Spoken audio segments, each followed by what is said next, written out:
Did you know that 2024 marks the 50th anniversary of Wolverine's first comic book appearance? Now, this is the first cover appearance, just to clarify. He was in the previous issue to Hulk 181, but this ain't a comic book show, this is a video game review show! And we've covered several video games based on both X-Men and Wolverine.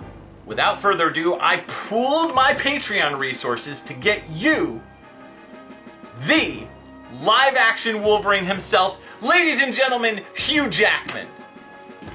Well, hello there. Thanks for having me on the show. Glad to be here, mate. Wow, Hugh Jackman, this is such an amazing honor. I mean, I've been a big fan of your interpretation on Wolverine in the X-Men movies, but I gotta ask, have you played this game at all? Oh, right. I remember that. Good old game. We used to play that. We're filming X-Men 3. We'd grill some shrimp on the barbie between shots.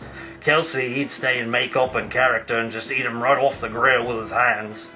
Oh, good handheld that was, though. Game Friend Advance, yeah. Right. Can you tell me, I mean, I know Mark Hamill got the role in the console version of this game, but did they reach out to you to voice Logan at all? Well, I'll tell you what, had I not been so busy with all projects at the time, I would have jumped on that like a wallaby on a kangaroo. Outback Steakhouse. Okay, then do you have a favorite moment from this game? Right. You know, I like them all. I especially like the music. Every level felt like a koala playing the didgeridoo. Forces, Australian for beer. You're not Hugh Jackman, are you? What are you doing?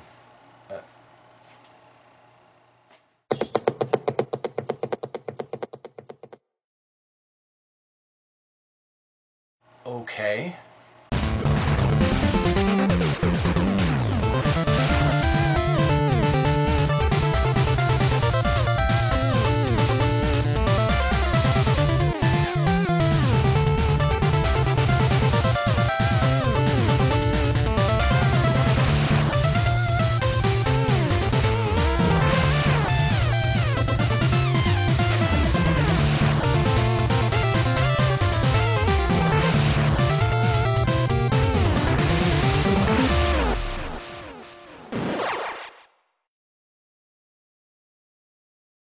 X-Men and video games based on them have had an interesting history. We've covered a few of them on this very channel. So when Marvel's Merry Mutants were featured in not one, but two big screen movie adaptations at the time, there was sure to be a video game that followed. However, what we got was the sloppy mess of X2 Wolverine's Revenge on the GameCube, PlayStation 2, Xbox, and PC, which also got a port later on the Mac.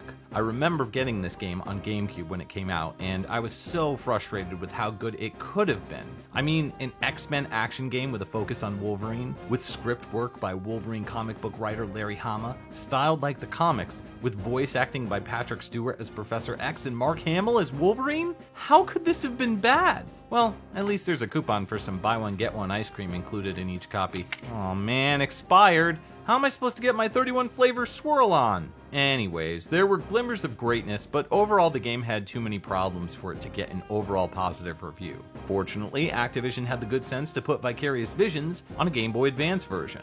Yes, that's right, the same team that worked on Spider-Man Mysterio's Menace on the Game Boy Advance. In fact, both games were later re-released together on one cartridge, so if you can track that down, go for it. Vicarious Visions did great work on the Game Boy Advance, and I'm happy to report that if you thought that this licensed game was bad just because the console versions were, you're about to be shown one of the better licensed action games on the Game Boy Advance. X2 Wolverine's Revenge was released on the Game Boy Advance in April 2003 at the same time as the console and PC versions. This side-scrolling action game focuses on keeping the action high and the fun factor constantly regenerating. Hitting start on the title screen, we're given count 'em, 4 save slots. Easy and normal are the initial difficulties, with the superhero label difficulty being grayed out until one beats the game. More on that harder difficulty later. The story is basic in this version, with Wolverine looking for clues behind his past while rummaging through the snowy Canadian wilderness. It's worth noting that the visual styles of the characters mirror the X-Men comics at the time, which is odd because this is supposed to be a licensed movie game. However, it has absolutely nothing to do with the movie X2 X-Men United. It's almost as if the game was made prior to the movie's announcement and Activision just slapped the movie license on it to help it sell. Weird. Anyways, after a squabble with Sabretooth, Wolverine is knocked unconscious before being awoken by Professor X's voice.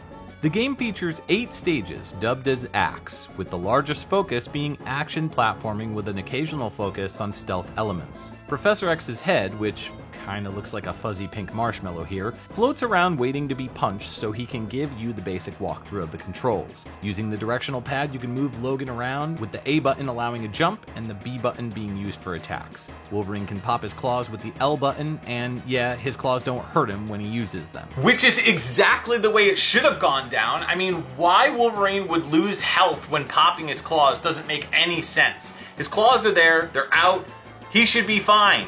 I mean, that's like the Incredible Hulk turning into the Hulk and then starting to lose health. I'm glad they got it right this time. Anyways, if attacking an enemy enough, the blue bar will begin to fill in the top left-hand side of the screen below the yellow health bar. If it fills up completely, Wolvie goes into his Berserker Rage.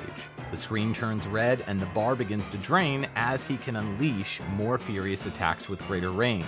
But when the bar runs out, he's stunned for a brief moment. Power-ups can be acquired throughout the game, and you'll always know if you missed one because it'll tell you at the end of each stage's completion. There are some bonuses and items that you can't get without going back with newer power-ups, so revisiting stages to acquire certain powers is heavily recommended. In fact, there's some power-ups that are absolutely required to advance in the game, such as the wall and ceiling grips, 2 separate power-ups that are pretty well hidden. In addition to these, there's a run power-up which is used by holding the R button, but I have gripes with this as Logan is sometimes just a bit too fast and slippery. The run mechanic allows different attacks to be combined and used while running.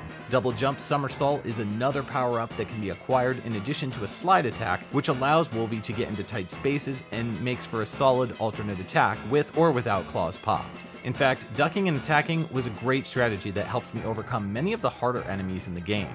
Rounding out the final 3 are the dive attack, health regeneration, and feral rage power-ups. The dive attack really helps with getting to certain faraway locations in addition to being a more powerful blow. I honestly didn't use the regeneration and feral rage power-ups that often in my initial playthrough, but I did in the superhero mode. The feral rage improves the power on the Berserker ability and is gained in the final stage, so there's only so much you can do with it because there's no New Game Plus option. I couldn't find the regeneration power-up in my first go-around in the game, so I was able to beat the game without it. But all it's used for is to speed up the healing ability. But there's a cheat in the game that can be toggled so Wolverine can heal even when his claws are popped, so it's kind of a moot point if you go that route. There's a few other helpful cheats too, such as 100 lives, infinite double jump, invincibility, and even a way to unlock all the power-ups right away. However, if you're looking to play without cheats, be prepared as this game can be quite the challenge. Before I get into that, I wanted to touch on one of my biggest gripes with the game as far as the power-ups. When pressing the start button in a level,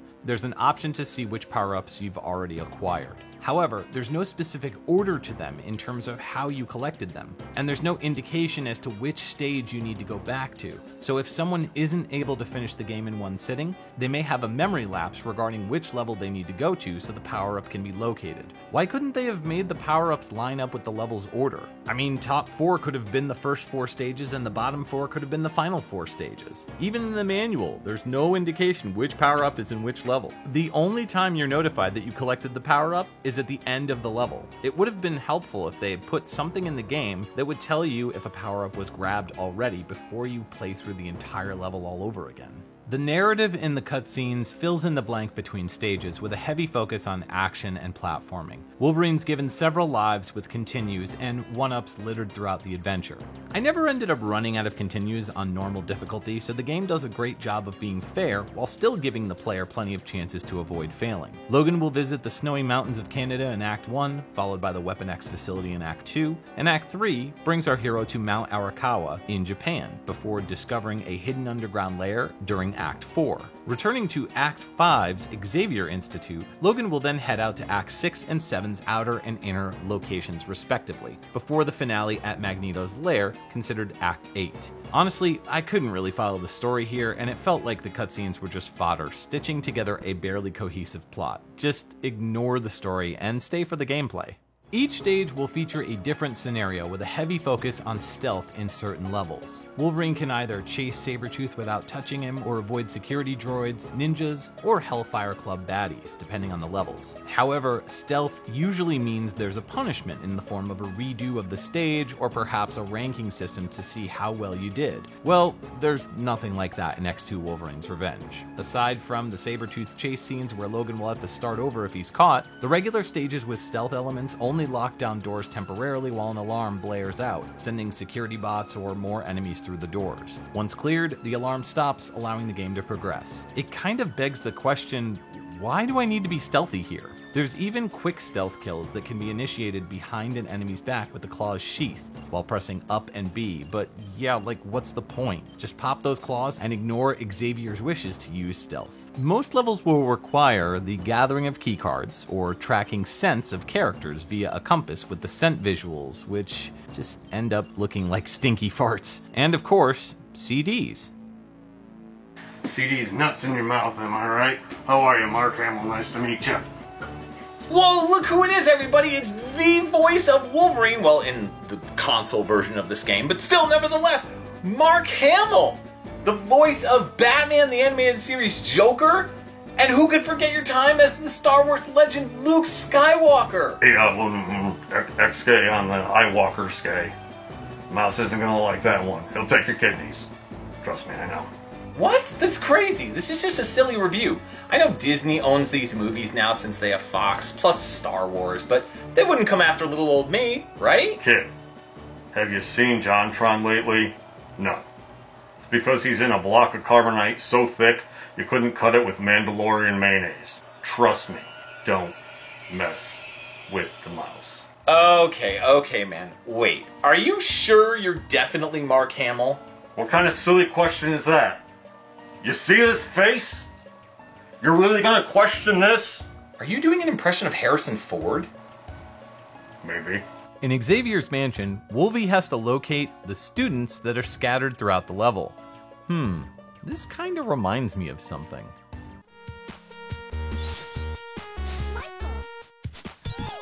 The final level of this game is absolutely brutal. There's a timer that requires Logan to get to the end of the first portion so the level can open up without a time limit. However, that time limit is quite difficult if attacking enemies, but thankfully they can almost all be passed just by jumping over and ignoring them. Thankfully, this game doesn't have enemies that hurt you when touched, with an exception to one of the bosses, Omega Red.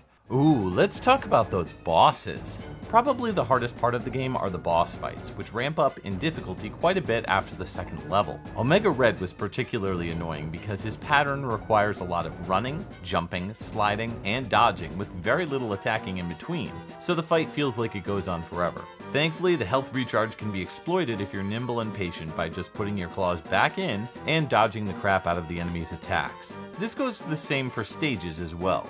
The final fight with Magneto is initially a real pain, mostly because the floor drops out. This boss fight also has some performance issues with the frame rate when the cube platform starts spinning, and sometimes in the game when there's too many enemies on the screen at once. However, the overall frame rate throughout my playthrough was consistently solid. The camera does a nice job of pulling back when needed to give you more room to see during this fight, but once Wolvie gets knocked off one of these, it's most likely an instant death. The camera sometimes suffers from a forced zoom-in screen, which can require leaps of faith in order to advance, something I've always been against in video games. The good news is that the camera does allow the player to pan up and down if holding the direction you want to see, so that really helps. My least favorite part of the 8th stage is this cube puzzle right before getting to Magneto. Wolverine must slash these levers to open doors to access new parts of the cube. This requires some major platforming skills to utilize the wall cling as well as the ceiling claw feature to access the final lever.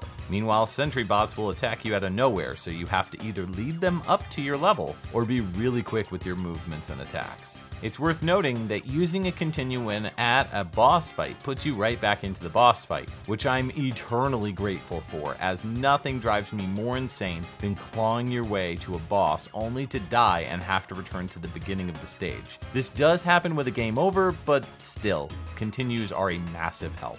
There's also Danger Room cards scattered around in each level. Accessing these gives Wolvie some time to play around in the Danger Room, which can be accessed in each save slot. These are a fun distraction away from the main adventure and can help hone your fighting methods. It would have been cool to unlock some additional costumes too, like in the console version of the game, but I digress. Graphics here are passable. Okay, look, Game Boy Advance is a hard sell to some people, but everything looks like it should, it just doesn't look great. There's some repetition in the background visuals, but the Sunset Skyline in Stage 3, Arctic Snowfall in Stage 1, and the Stage 5 Xavier Mansion have some impressive details here and there. The enemies and Wolverine look alright, but it feels like the developers were trying to make the characters have that Donkey Kong Country rounded sprite style, but watered down, which was actually common for a number of games during this time on the GBA. The cutscenes at the end of each level are just still shots in the vein of the comics, and they look a little cleaner than the actual in-game graphics. However, the music is excellent. It was created by German company Shinen, which most likely means it was composed by Manfred Linzner. The game's tunes are probably being piped through either the GAX or DSX sound drivers, which were created by Bernhard Wodak. Thanks to VGMPF.com for that information, by the way. With these drivers, most of the works on the GBA by Shinen sounded much better than their Western contemporaries, though the alarm music can be a bit grating due to how many times you'll probably hear it. There were some solid jams in this game, but my absolute favorite is the boss music. It's just a straight up rocker.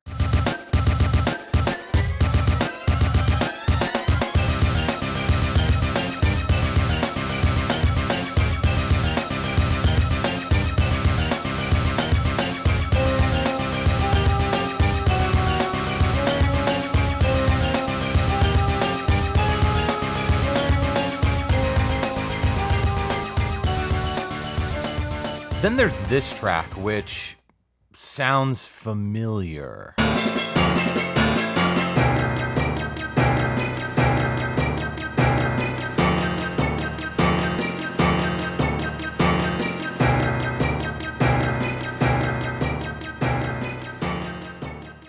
After defeating Magneto, who was using Jean Grey's Phoenix powers somehow, we're left with a very awkward ending.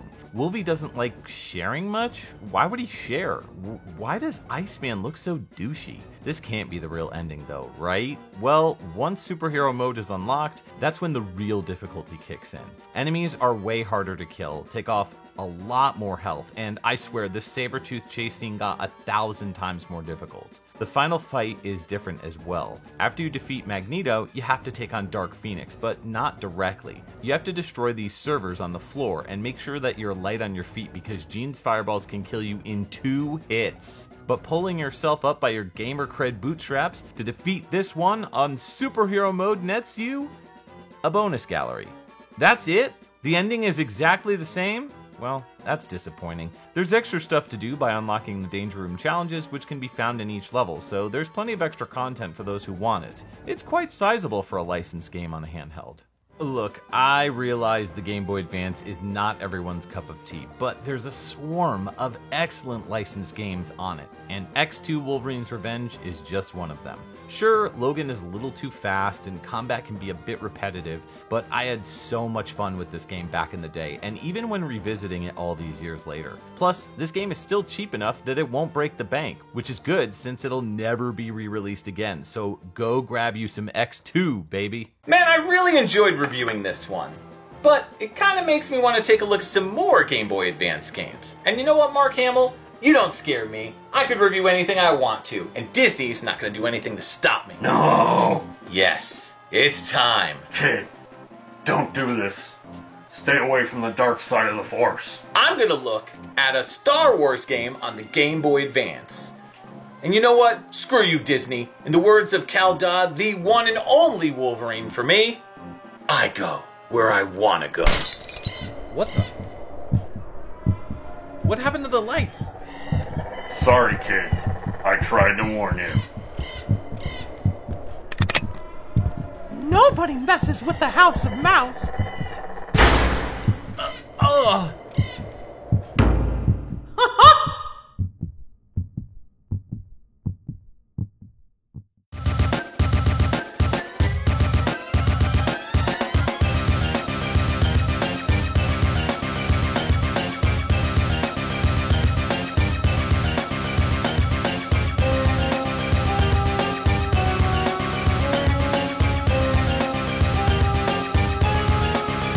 Thanks to all Patreon members, but especially the Morningstar Whip tier and up. They are Bryce, Nintendo, Venthros, Great White North Presents, Technicolor Dojo, Sam Schaefer, Scott McElhone, Trevin Adams, and Derek Demitter. Your support really helps with each and every review. If anyone is watching this and wants to help, feel free to join in the link below. For those who want to help in other ways, sharing the review on your social media really means a lot, as my channel has and always will be sponsored by viewers like you. Thanks for watching. Want more Dude You Haven't Played This Game? Check out the videos on the screen. Or head to my channel and grab the full playlist of reviews and retrospectives. I'll see you on the next Dude You Haven't Played This Game.